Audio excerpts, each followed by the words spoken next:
Hello and welcome to Spanish 112. I'm Chris Bond. I imagine most of you know me. I assume many of you have taken the online course with me, or if not, you've probably taken the in-person course with me. So we should be acquainted. I wanted to go over some things with this class. Even if you have taken the online class before, it's important to watch this video. I'll keep it short as possible. But there are a few things that are different from the Spanish 111 online. And it's certainly different from the in-person sections. Make sure you check out the syllabus, which is here on Moodle, just below this video, or a couple of spaces below this video. I'm looking at it right now. That's why my eyes are moving all over the place. You'll see that I have office hours Monday, Tuesday, Wednesday, Thursday, 2 to 3:30. My office is room 329. I'm also available by appointment. And because this is an online course, we can, of course, figure something out, especially if you're not close to Haywood. We can try to figure something out online or talk on the phone or whatever. But make sure that if you need help, that you come see me or come speak with me.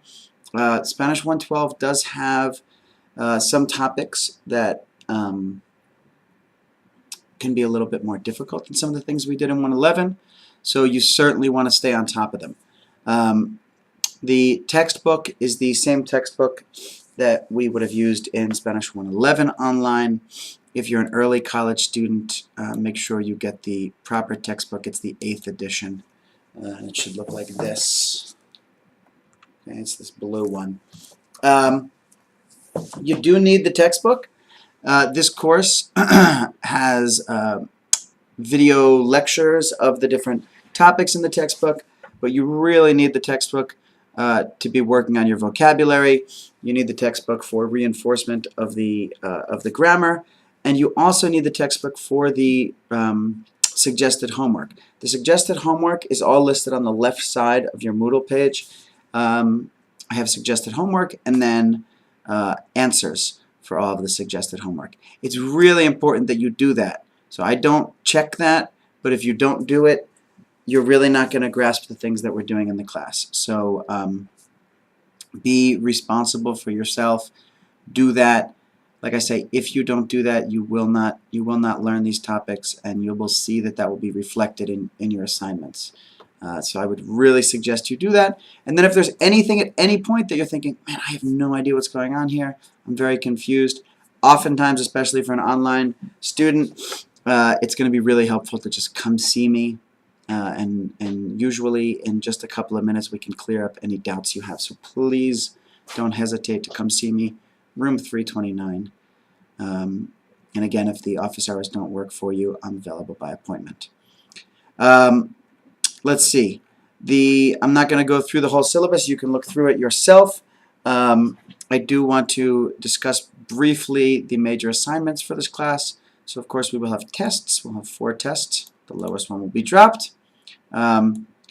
We are starting on Chapter 5, so if you were in my online course, Chapter 5 will be sort of a review, but you weren't tested specifically on that previously. So some things will look familiar the first week or two, and then you'll be tested on that. If you were in my in-person class, you have not yet seen Chapter 5, so that will be new for you. There will be quizzes. As you'll note, as you look down the Moodle page, please be really careful. The page is divided into topics. The topics essentially correspond to the topics in the book. So for instance, I'll flip back here to Chapter 5. The first topic that we'll be tackling will be the present progressive. Right? So this first grammar topic in Chapter 5. The second topic that we'll be looking at will be the uses of ser and estar. Okay, so we're going to be following along with the book there. If you look at the syllabus, which you should look at carefully, you'll find the schedule of assignments, which will look something like a less messy version of this. And you'll note that it says, for instance, January 13th, topics 2 and 3 are due. So it's not one topic per week, which occasionally a student has an issue or doesn't realize. So just be really careful that you're looking at the syllabus and not just saying, oh, topic 1, that's week 1. That's not how it works. Some weeks will have multiple topics. Some weeks will only have one topic. Some weeks will have a topic or multiple topics as well as other assignments. So make sure you're really looking at the syllabus to see what is due each week. For certain things, it is okay to move ahead. So if you find, some weeks you might see, oh, there's a test and this other assignment or two due, please feel free to move ahead and get those things done if you want to, lessen the load of a heavy-looking week. So every topic will have a quiz associated with it. The quiz will both be testing your grasp of the grammar for that chapter as well as the vocabulary. So it's important that you study the vocabulary at the beginning of each chapter.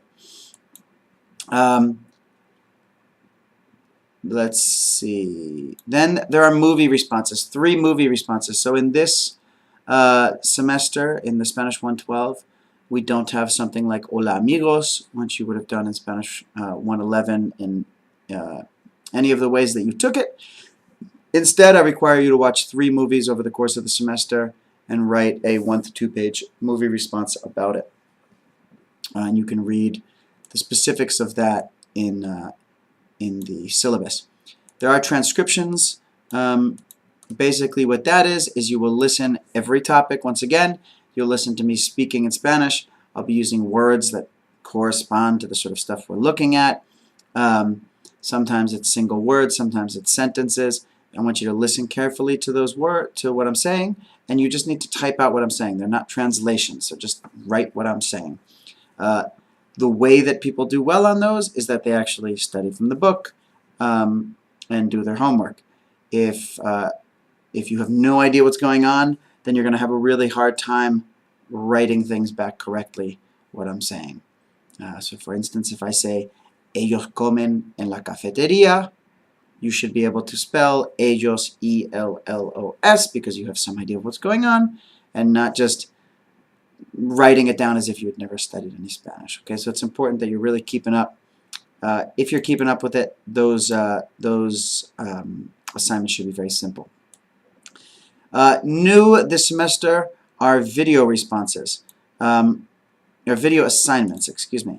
Video assignments. So instead of oral exams, I'm doing this new thing called video assignments. So what I'm going to do there is you'll see that when the video assignment comes up in Moodle, and you can preview this ahead of time if you like, when that comes up, it's basically going to give you a series of prompts that specifically refer to the grammar and the vocabulary that we've done in the chapter that it belongs to. There'll be a series of prompts, and you'll need to record a video of yourself, which you can do directly through Moodle. There's just a little box there, and you can push a record button. You can do it as many times as you like. You just need to put up a good final product. So it's going to be short videos, a minute or a minute and a half, depending on the specific assignment, in which you respond to these prompts. The most important thing on there, and it will say it numerous times throughout the instructions, but as I do not want to see you reading on those assignments. So the idea of this is to get you speaking more. If you can pull it off the cuff, that would be fantastic. If that seems a little too crazy for you, you can feel free to write something out and practice it before you record it. But what I do not want to see is this, where you're looking up, or where I can tell that you're looking over at your phone or somewhere else on your computer. Okay, so I want to see you looking right at me, speaking to me in Spanish, and responding to the prompts. Okay. Duolingo is going to be a requirement again. It's really important that you keep up with that. Just like last semester, there are specific assignments. The start date for all of those assignments is all the same, but they all have specific end dates. So I'm totally okay, though I don't think it's quite as valuable as a resource if you do this, but I'm okay if you just want to bang ahead and do them all in the first weeks. That is totally fine. Going ahead is fine. Getting them done late is not fine. You can get some kind of partial credit for getting them late, but there will be a penalty for that. So each week, I think except for one perhaps, each week you are expected to do a certain topic or two from Duolingo. I think it's actually one per week, and those will be listed on the syllabus next to each date. And then there'll be a final exam. Okay, so I don't have much else to say. There is extra credit available. You can find information on that on the syllabus. That would require you to watch more movies, which is a really fun and easy way to earn extra credit. Make sure that you look at the projected schedule of assignments, which is on page 4 of your syllabus. That's the most important part, perhaps, of the syllabus, because late assignments are not acceptable for this class. If something totally insane comes up, please make sure to write me about it. Be in touch. But if it's not something really beyond the pale, late assignments are not acceptable. So, you know, be in touch with me if you have some really specific personal issue, but otherwise just get things in on time. I'm really sorry that this video took much longer than I wanted it to, but I had to get these things out on the table for y'all. So, please be in touch. That's one of the most important things. Anything you need, write me an email, give me a phone call, stop by my office. I'm here to help you. Okay? Buena suerte y adiós.